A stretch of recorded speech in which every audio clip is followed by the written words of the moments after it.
इस वक्त अगर भारत और पाकिस्तान सरहद पर जंग के बारे में सोच रहे हैं या माहौल कुछ इस तरह का बना हुआ है कि शायद आर पार की लड़ाई हो, आज से 20 साल पहले भी हालात कुछ इसी तरह के थे।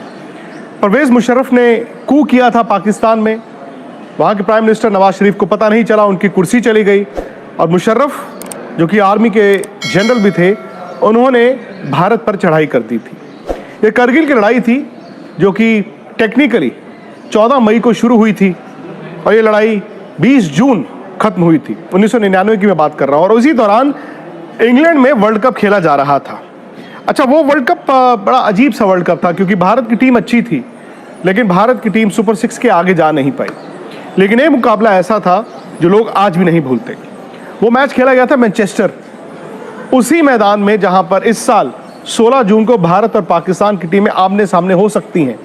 अब उस वक्त हालात क्या होंगे, क्या भारत पाकिस्तान को वर्ल्ड कप में खेलेगा नहीं खेलेगा, वक्त बताएगा। लेकिन अगर वक्त की सुई पीछे जाए और 20 साल की उन यादों को ताज़ा करे, उस वक्त मैं इंडियन एक्सप्रेस अखबार में काम करता था और मेरा काम ये था कि मैं डेस्क पर हेल्प करूं। एक यंग राइटर होने के नाते क्रिकेट का मुझे शौक भी बहुत ज़्यादा था और वो वर्ल्ड कप ऐसा था जिसमें राहुल द्रविड़ ने खूब सारे रन बनाए थे। लेकिन ये मैच टेंशन भरा मैच था क्योंकि करगिल में लड़ाई चल रही थी और वहाँ पर मैदान पर लड़ाई थी मैनचेस्टर 8 जून को। 8 जून सर्द सुबह थी। मैनचेस्टर में वैसे भी थोड़ी ठंड ज़्यादा होती है और कहते हैं कि मैनचेस्टर में अगर कोई भी टेस्ट मैच बिना बरसात के निकल जाए तो वो गनीमत हो, लेकिन ये वनडे मैच था। 8 जून 1999, नीले कपड़ों में भारतीय टीम और हरे कपड़ों में पाकिस्तान की टीम। पाकिस्तान के कप्तान थे वसीम अकरम, भारत के कप्तान थे मोहम्मद अजहरुद्दीन। और दोनों कप्तान जब टॉस के लिए उतरे तो ठंड का माहौल था, सुबह रोशनी भी कम थी क्योंकि जब धूप नहीं निकली तो बादलों के बीच वो मैच खेला गया था। मुझे याद है कि सुबह कमेंटेटर्स ने कहा था कि कंडीशंस को देखते हुए पाकिस्तान बहुत बड़ा दावेदार है, बहुत बड़ा फेवरेट होगा क्योंकि पाकिस्तान के पास आउटस्टैंडिंग फास्ट बॉलर थे। वसीम अकरम थे, शोएब अख्तर थे और उनके पास रजाक और अजहर महमूद के तौर पर अच्छे ऑलराउंडर्स भी थे और सकलैन मुश्ताक उनके स्पिनर थे। भारत की पहले बैटिंग आई। भारत के सलामी बल्लेबाज थे सचिन तेंदुलकर। आपको याद होगा सौरव गांगुली उस मैच में नहीं खेले थे चोट की वजह से। सौरव गांगुली उस मैच से पुल आउट कर गए थे और सदगोपन रमेश और सचिन ने ओपन किया था। रमेश ने 20 रन बनाए और सचिन ने 45 रन बनाए। सचिन अच्छा खेल रहे थे और उस वक्त सचिन तेंदुलकर अपनी पीक पे थे। पीक का मतलब है कि सचिन तेंदुलकर से दुनिया डरती थी और उसी वर्ल्ड कप के दौरान आपको याद है उनके पिताजी का देहांत भी हुआ था और सचिन ने रन भी बनाए थे। तो सचिन तेंदुलकर जब तक बैटिंग कर रहे थे पाकिस्तान डरा हुआ था, सहमा हुआ था। वो इसलिए सहमे हुए थे क्योंकि सचिन तेंदुलकर अगर लंबी पारी खेलते तो मैच को बदल सकते थे। लेकिन भारत की दिक्कत ये थी कि सचिन के 45, रमेश के 20 और राहुल द्रविड़ के जो 61 रन थे वो उस रेट पर नहीं आ रहे थे जिस रेट से भारत चाहता था। यानी कि पाकिस्तान ने अच्छी गेंदबाजी की और पाकिस्तान की पकड़ में था मैच। फिर कप्तान मोहम्मद अजहरुद्दीन ने एक तेज तर्रार पारी खेली।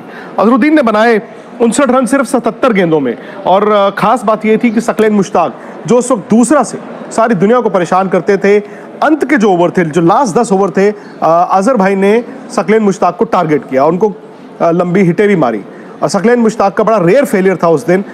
उनको 10 ओवर में खूब सारे रन बने और भारत जैसे तैसे करते करते 227 रन तक पहुंच गया 6 विकेटों के नुकसान पर। अब आज की तारीख में 50 ओवर में 227 रन, 6 विकेटें, रन काफ़ी नहीं होते। लेकिन जैसे मैंने बताया वर्ल्ड कप इंग्लैंड में था, उस दिन सर्दी थी और जब उस तरह की कंडीशंस होती हैं गेंद सीम भी करता है और उस वक्त ये वाइट कुकाबुरा का गेंद नहीं इस्तेमाल होता था, वाइड रीडर्स का गेंद इस्तेमाल होता था जो इंग्लैंड में बनता था और वो गेंद वाइड भी स्विंग करता था। कुकाबुरा का गेंद तो स्विंग नहीं करता। सीमिंग कंडीशंस, मैनचेस्टर का मैदान, उसके बाद वाइड रीडर्स का बॉल जो कि स्विंग हो रहा है और उस दौरान भारत ने 227 रन बना तो दिए 6 विकेटों के नुकसान पर, लेकिन पाकिस्तान की बल्लेबाजी भी बड़ी मजबूत थी। अब सवाल यही था कि दोपहर को, जब भारतीय वक्त अनुसार दोपहर को मैच शुरू होता है 3 बजे और जब 6:30 के करीब भारत की पारी खत्म हुई, उस वक्त शायद आप किसी भी शहर में हो, दिल्ली में हो, चंडीगढ़ में हो, मुंबई में हो, कोलकाता में हो या फिर छोटे गांव में हो, लोग अपने घर टीवी के सामने बैठे हुए थे। टीवी के सामने बैठे हुए थे और आपको शहर में लोग नहीं दिख रहे थे क्योंकि हर कोई ये दुआ मांग रहा था कि भारत जीते। उसके बाद उस दिन भारत ने ऐसी गेंदबाजी की जो कहते हैं ना कि मतलब कभी कभी होती है।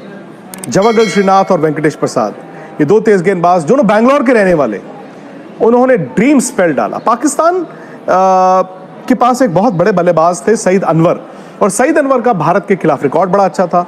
उनके पास इजाज अहमद थे, शाहिद अफरीदी ओपन करते थे, फिर इंजमाम उल हक थे और सलीम मलिक भी थे। हालांकि सलीम मलिक का वो एक ऐसा फेज था जब बस उनकी क्रिकेट जा रही थी, लेकिन सलीम मलिक अभी बड़े जारहाना खिलाड़ी थे और भारत को खौफ होता था। सईद अनवर का विकेट क्रिटिकल था। सईद अनवर ने 36 रन बनाए। अफरीदी जल्दी आउट हो गए थे, क्योंकि जब भारत ने गेंदबाजी शुरू की तो श्रीनाथ ने और वेंकटेश प्रसाद ने खूब स्विंग और सीम कराया और इन दोनों ने ड्रीम स्पेल किया। उसके बाद अब देखिए, मैं स्कोर शीट आपको बता दूं, इजाज अहमद 11 रन बनाकर आउट हो गए। उसके बाद सलीम मलिक भी जल्दी आउट हो। इंजमाम उल हक ने 41 रन बनाए, लेकिन शायद इंजी भाई की वो पारी ऐसी थी जो पाकिस्तान की हार का सबब बनी, क्योंकि 41 रन आए 93 गेंदों में। वो इंजमाम उल हक जो 93 गेंदों में 100 रन बनाने की कैपेबिलिटी रखते थे, उस दिन स्ट्रगल कर रहे थे। उन्होंने एक एंड पकड़कर जरूर रखा, लेकिन वेंकटेश प्रसाद का जिस तरह से गेंद हिल रहा था, स्विंग हो रहा था, सीम हो रहा था, और श्रीनाथ के पास तो सीम मूवमेंट थी, स्पीड भी थी। पाकिस्तान के बल्लेबाजों को समझ नहीं आ रहा था कि क्या हुआ, और दबाव भी बन रहा था। ये मैच खेला गया था, जैसे मैंने बताया, मैनचेस्टर में, ओल्ड ट्रैफर्ड मैदान में, और वसीम अकरम जो पाकिस्तान के कप्तान थे, ये उनका होम ग्राउंड था, क्योंकि वो इंग्लैंड में लैंकाशायर के लिए काउंटी क्रिकेट खेलते थे, और ज़्यादातर जो उस वक्त क्राउड था वो पाकिस्तानी था, क्योंकि वो एरिया ऐसा है वहाँ पर इंडियन पाकिस्तानी बहुत रहते हैं। लेकिन मुझे याद है उस दिन पाकिस्तानी क्राउड ज़्यादा था। वसीम अकरम चूँकि उसी शहर के रहने वाले थे। लेकिन वेंकटेश प्रसाद और जवागल श्रीनाथ ने क्या स्पेल डाला। भारत ने पाकिस्तान को पूरे ओवर नहीं खेलने दिए। 3 विकेटें श्रीनाथ ने ली, 5 विकेटें ली वेंकटेश प्रसाद ने, और अनिल कुंबले को भी 2 विकेटें मिली, और नतीजा ये हुआ कि 180 रन पर पाकिस्तान ऑल आउट हो गया। चलिए, जीत हो गई भारत की। और मैदान में अगर आपको विजुअल्स दिखें, मतलब खिलाड़ी जो थे भारत के, ऐसा लगा जैसे वर्ल्ड कप ही जीत गए। हालांकि टीम सुपर 6 से बाहर हो गई, और यही पाकिस्तान की टीम वर्ल्ड कप फाइनल खेली थी 1999 में, लेकिन भारत के खिलाड़ियों को ऐसा लगा कि भाई हमने वर्ल्ड कप जीत लिया है। क्योंकि बैकग्राउंड, जैसे मैंने आपको बताया, इस मैच की ये थी कि टेंशन बहुत ज़्यादा थी। कपिल देव जो कि 1983 वर्ल्ड कप विनिंग टीम के कप्तान थे, जब करगिल का वॉर चल रहा था और वहाँ पर शहादत हो रही थी, उन्होंने एक एग्जीबिशन मैच कराया था। फिल्म स्टार्स और क्रिकेटर्स को लेकर गए थे करगिल में। वो उन्होंने मार्टियर्स के लिए ये मैच करवाया, और उस मैच के जो प्रोसीड्स थे वो उन परिवारों को गए जिनके लोग शहीद हुए थे। और उस वक्त पूरे देश में माहौल जो है वो जंग का था। एक तरफ जंग और दूसरी तरफ ये क्रिकेट वर्ल्ड कप। सबसे खूबसूरत उस दिन जो लम्हा था या जो दृश्य थे, अब पता नहीं आपको वो पुरानी फुटेज कहीं मिल सकती है कि नहीं मिल सकती है। हम सब ने देखा, रात के तकरीबन 10:30 के करीब भारत की जीत हुई थी भारतीय वक्त अनुसार। और जो आपके सैनिक थे, जो आपकी आर्मी थी, जो आपके जवान थे, जो टाइगर हिल की लड़ाई के लिए करगिल में लड़ रहे थे, उन्होंने रात को जश्न मनाया।